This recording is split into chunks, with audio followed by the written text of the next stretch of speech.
there is an increasing sense of pessimism about our ability to feed the world into the future. There's increasing sense of what I'm calling a neo-Malthusianism that's coming about.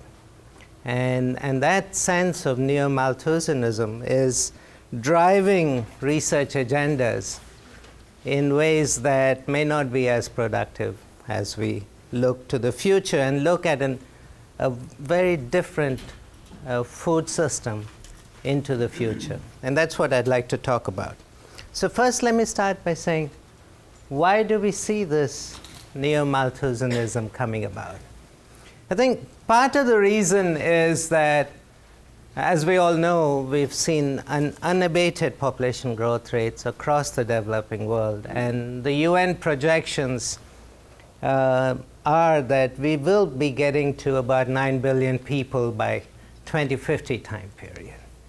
Now, what's different about this population relative to the 1960s or so is that much of this population will be significantly richer, and income growths of these populations are rising rapidly, and many of them are now getting beyond the $1 a day poverty line and would be moving beyond the $2 a day poverty line.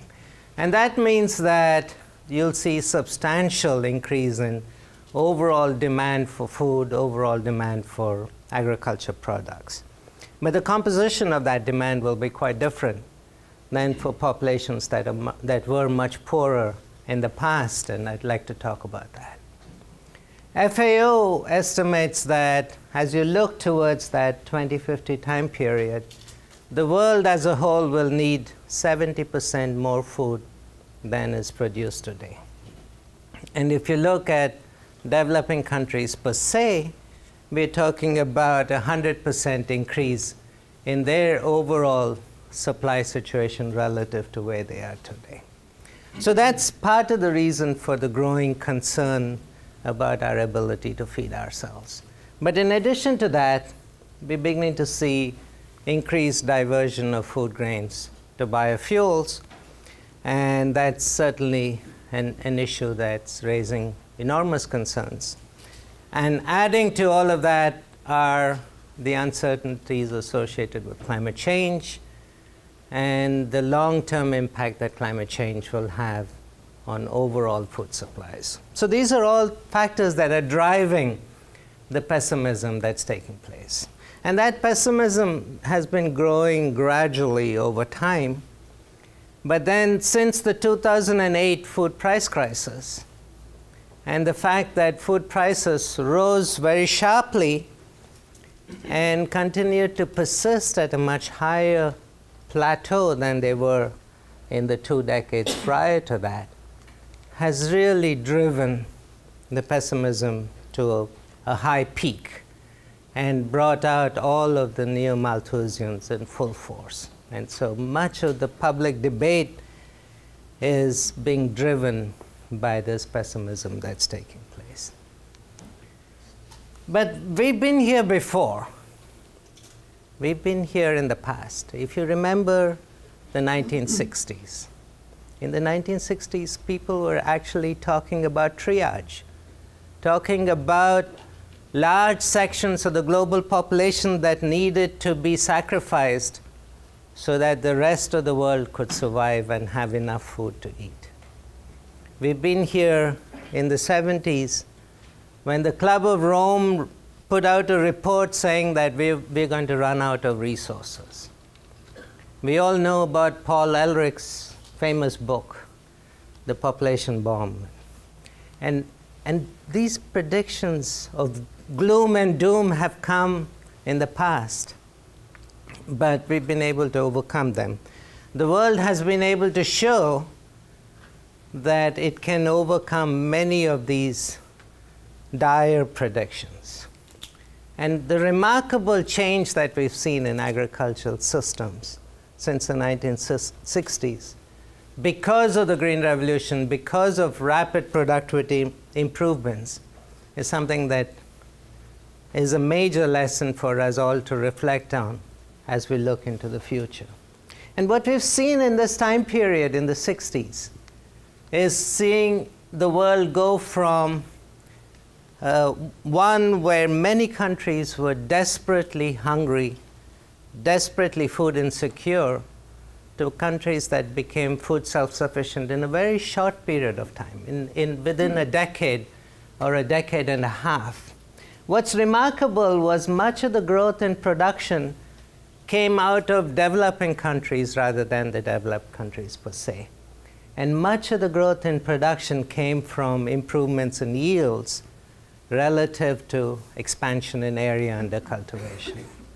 And what's also remarkable is that the most densely populated countries in the world, East Asia, Southeast Asia, and South Asia, were the countries which saw the most rapid growth in productivity that took place. The one region of the world that lagged behind and continues to lag behind is Sub-Saharan Africa. And Sub-Saharan Africa is the only region in the world where overall supply growth did not keep up with population growth rates. And that's been the only region. But even if you think about Sub-Saharan Africa, more recent trends show a turnaround in Sub-Saharan Africa and increased productivity taking place even in that region. And how did we see that productivity happen? We saw it primarily because of a whole series of factors that work together.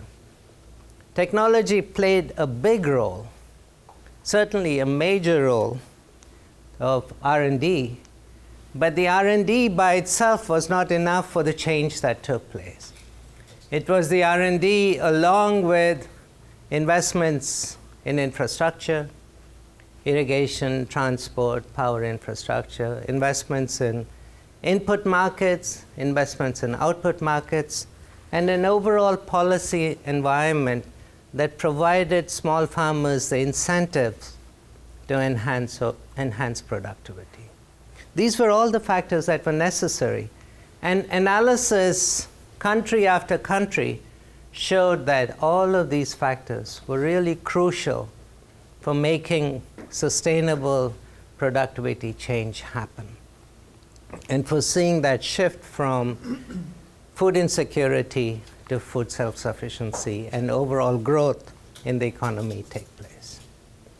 So that's the past. That's where we were. The question that I have is, as we look ahead, are we looking at a world that's very different from what we've seen in the last 30 years?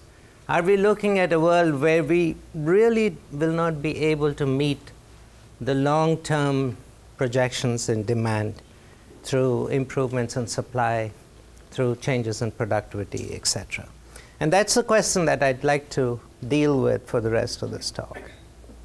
First, let me talk about the demand side of the story.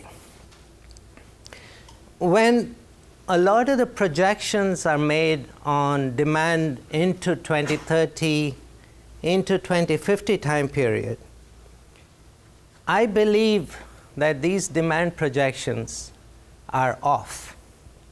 These demand projections are off because many of the people making these projections do not take into account the long-term changes in diets that take place as incomes rise. So what you don't see in these demand projections is a careful articulation of the long-term decline in per capita consumption of staple grains as demand increases, as incomes increase. Because as incomes increase, populations tend to diversify their diets. They tend to eat much lower quantities of rice and maize and wheat, etc., and diversify into meat and milk and vegetables and horticultural products, etc., etc. And that change in overall per capita demand for cereals, which economists call negative income elasticity of demand, is not appropriately accounted for in many of the long-term projections that are made in global models.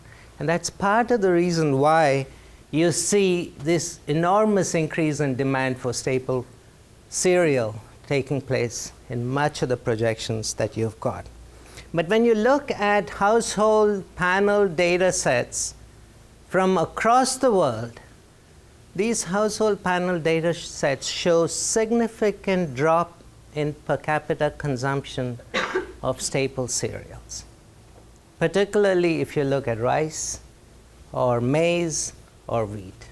And here's some data that comes out of India and coming out of the National Sample Survey of India, which shows over a decade a significant drop in per capita cereal consumption across all groups except the very lowest income group. Now, I can show you similar data for China. I can show you similar data for Indonesia. I can show you similar data for a range of countries. And that's a reality that we need to factor in as we look at long-term demand conditions. Now, I'm not saying that the demand for cereal will not continue to grow. It's a question of the rate of growth, and the rate of growth in that demand which is related to food versus other factors. And that's what I'll come to in a minute. And what happens over time is this switch in diets that's taking place, the diversification of diets, the increasing consumption of various food groups, vegetable oil, sugar, meat, pulses, etc. And that's the change that we are beginning to see, and FAO projects we'll see a lot more of. And particular importance is consumption of meat and meat products. Growing consumption of meat products across the developing world, growing consumption of dairy products across the developing world. And with that, a growing demand for feed maize, and feed grains of all sorts. So the question that we have is that increased demand for feed grains going to be an addition to the growing demand for food grains, or is it going to substitute for the food grains? And that's a real important question that we need to address as we look long-term and long-term projections. If you look at what's happening in OECD countries, a large share of the overall staple grain production goes into feed use. Now, one would anticipate that as countries in East Asia grow, and as incomes rise in these countries, and as countries in other parts of Asia and Latin America grow and as their incomes rise, you'll see a significantly sharper drop in cereal grain food consumption relative to the use of staples for feed consumption purposes. And much of the modeling that's done today doesn't have a clear enough way of separating out demand for food grains into the future relative to demand for feed into the future. And that's something that we really need to get a much better handle on as we look at priorities for the future. The second set of issues that you begin to observe is that developing countries as a whole have switched from being net exporters of agriculture products to becoming increasingly more important importers of agriculture products, food products. And that trend is even sharper when you take Brazil out of the equation. Brazil by itself is a major agricultural exporting powerhouse. So if you take Brazil out of all developing countries, you'll see a very sharp increase in overall imports of food into the developing world. And that's something that's very interesting when you look at the data. But what's striking about this data is that what's imported? What's imported is much more temperate zone food crops. temperate zone crops such as wheat and some of the horticultural products, and a lot of dairy products and meat products, all coming from temperate zone countries. And that's a big change. And in addition to that, you'll see a large share of processed products coming in as food imports. You see pastas and flour and all sorts of processed food commodities as being a major share of the overall food imports. But look at the bulk commodity imports. Bulk commodity imports have been coming down. I apologize, this is an old slide, but if you take something which is 10 years more, you'll see significant change even there. And that's something that we need to be looking at much more carefully, the composition of these imports. And much of these imports are coming from OECD countries.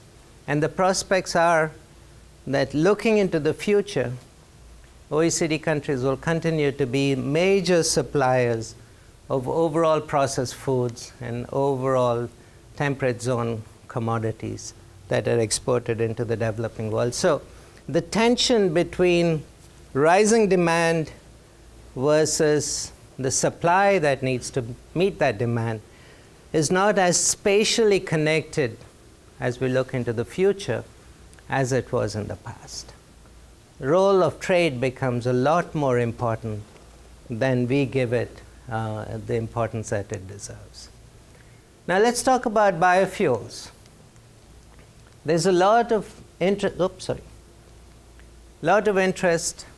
in biofuels, a lot of concern about biofuels and the way biofuels can extract food grains out of the market and then lead to higher food prices and food insecurity for the poorest populations. Now, certainly biofuels are a very important issue in the overall food security situation as we look at it today. It's a major concern as we look at it today. The question is, what happens as you look towards 2030? What happens as you look towards 2050? And my judgment is, as you look towards the future, your big opportunities for biofuel are not going to come from grain. The big opportunities for biofuel are going to come from cellulosic technologies. That's where your efficiency gains are the highest. That's where much of the biofuel investments that are taking place today in R&D are focused on. So as you look to the future, we need to be thinking about the extent to which food grains will continue to be an economical source of biofuel production relative to alternative sources. So that's all on the demand side of the story. Now let me talk about the supply side of the story and see from a supply point of view, do we have the capacity to feed the world of 9 billion people as we look towards 2050 time period? So the big concern when we think about the supply is, do we have the land area that's necessary for feeding such a population? And that's a question that comes up again and again and again. And I think there's a lot of work that's been done around it. And much of the agreement is there's significant amount of area that's not cultivated today that can be cultivated. But it's also clear that much of that area is area that's extremely marginal, that's got alternate uses, that has environmental issues around it, etc., and that it's not desirable to expand significantly into existing areas that are not under cultivation. And I don't anticipate that there'll be a big change relative to that.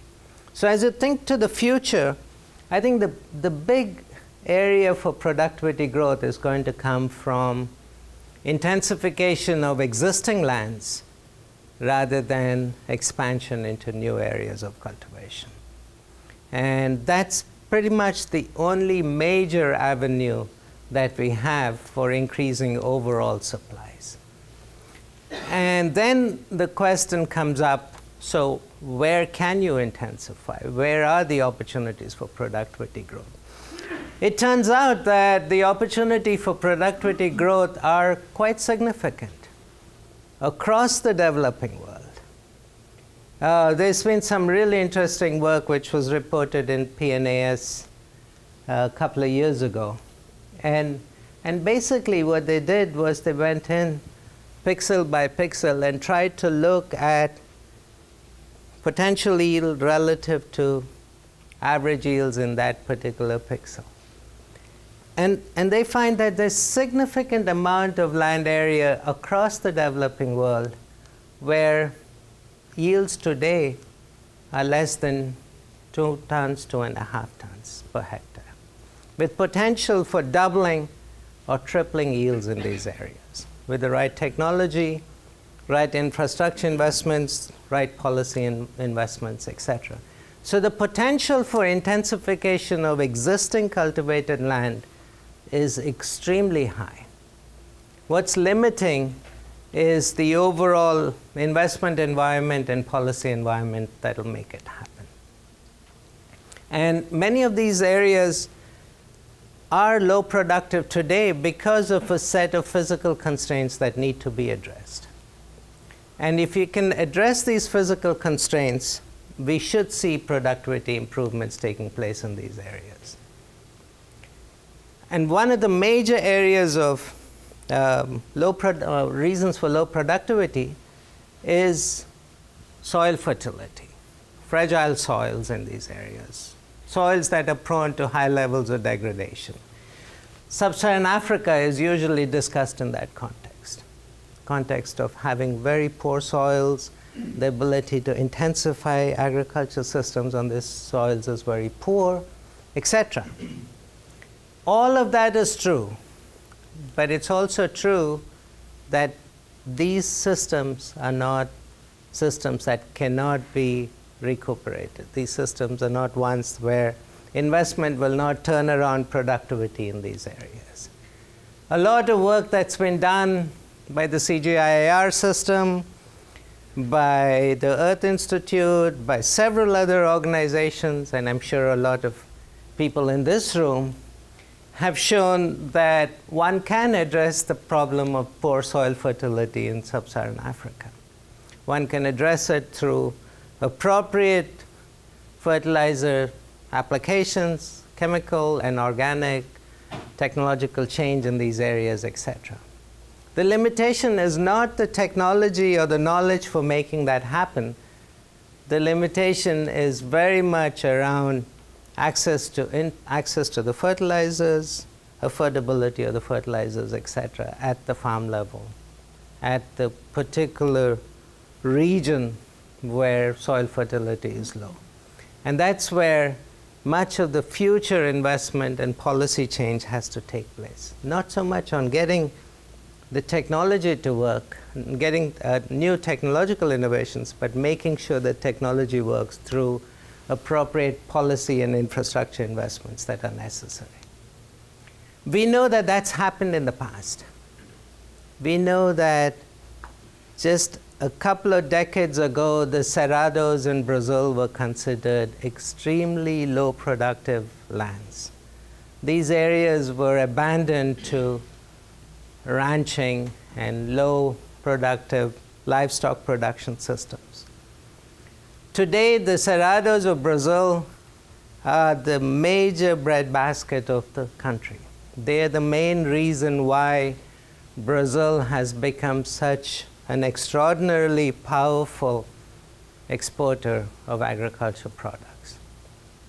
And that's happened primarily because Brazil made massive investments in turning the cerrados around, while maintaining the overall area relatively the same over this time period since 2000.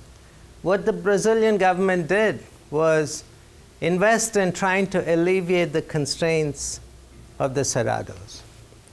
The Brazilian government invested in addressing the problem of soil acidity, through massive lime application and promoting acid-tolerant seed varieties.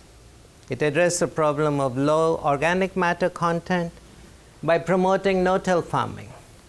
It looked at low nitrogen use and promoted intercropping of nitrogen-fixing legumes.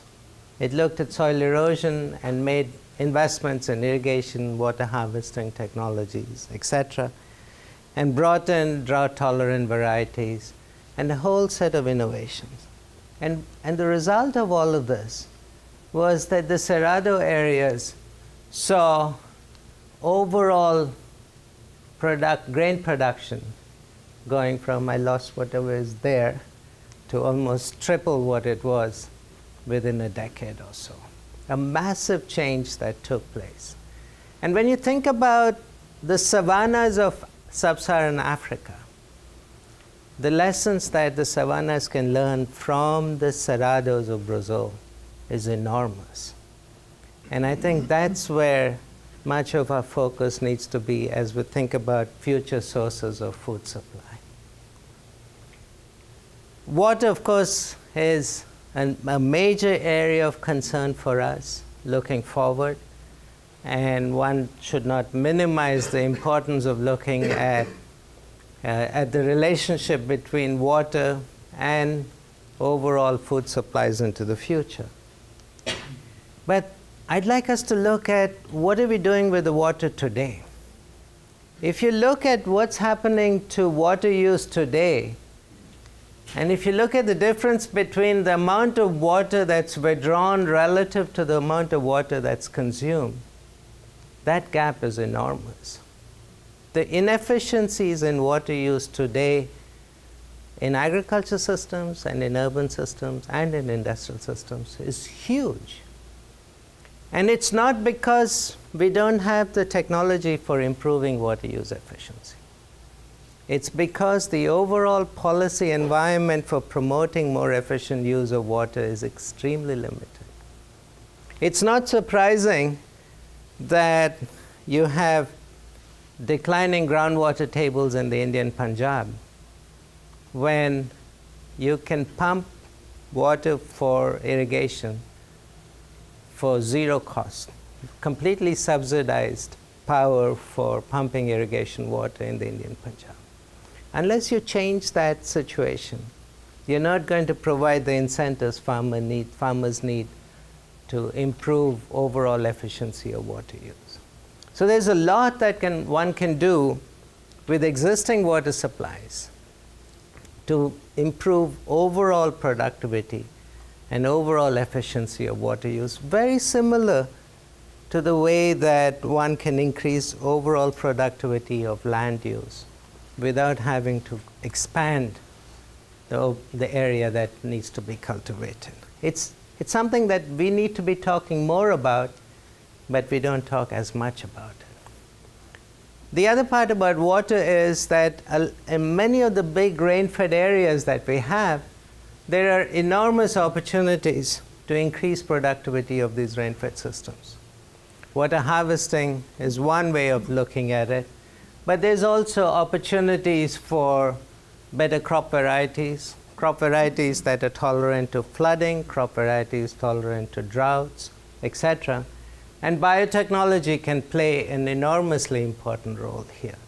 And then management practices, such as the practices we just talked about in Brazil, which can play a big role in enhancing productivity of these systems. And there's been a lot of work around these. There's a lot of good case studies showing you the rates of returns to these investments.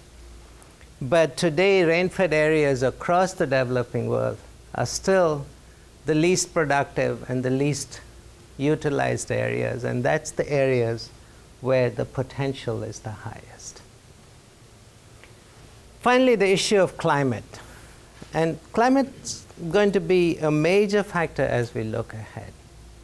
And it's an area where a lot of work needs to be done, both in terms of looking at what's the overall global impact on food supplies, on sustainability of food supplies and variability of supplies, etc., but also looking at a local level and community level in terms of impacts at particular locations of long-term productivity potential and also overall management of risk and variability in these systems. And that's a big part of the big uncertainties as we look to the future. But I think there are also some really positive issues for us to look at as we think about communities managing both adaptation and mitigation of climate risks. And I think the big issues, in my view, are that when we talk about climate smart agriculture, we're essentially talking about smart agriculture. We're talking about agriculture systems where the more you intensify agriculture, the more you release areas out of agriculture. And you release areas back into forest land, into bushland, into grasslands, etc. So intensification of agriculture by itself contributes directly to some of the mitigation strategies for climate. And this is an area where, for the first time, you see agriculturalists and conservationists coming to an agreement. You see some leading conservation organizations starting to support intensification programs, primarily as a way in which you can mitigate climate effects. And that's a big change that's happened very recently. Second, as you look at ways in which you improve overall efficiency of input use, overall efficiency of water use, etc., you're contributing directly also to mitigations for climate change. And then as technologies for drought tolerance, flooding tolerance, etc., come in, that allows us to look at ways of adapting vulnerable systems to climate change, especially to increased shocks that come, increased incidence of climate-related shocks that come into these systems. So, what should we do as we look ahead? As we look ahead, I think it's important for us to keep the focus on smallholder agriculture and to keep a focus on productivity growth. I think technology has played a very important role in the past. It'll continue to play a very important role as we look ahead. But I think it's really important to remember that policies played a big role in the past, and policies will play a big role in the future.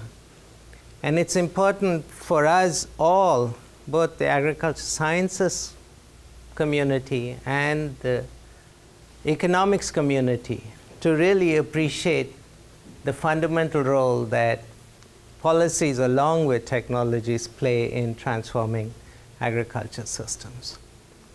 We need to pay particular attention to stress-prone environments. In the past, much of the R&D efforts were targeted towards the more favorable areas. And here's an opportunity to redress some of that imbalance. Climate-smart agriculture should be a big part of that strategy. And thinking about long-term strategies for biofuels, which don't rely as much on food grains. So if we can get there, if we can really look at a long-term future where overall food supplies will meet growth and demand through rising population and overall improvements in income. And as we get there, we will prove once again that Malthus was wrong. And Malthus will be wrong primarily because of our ingenuity and our ability to deal with resource scarcity through technical innovation and through focused policy change. Thank you very much.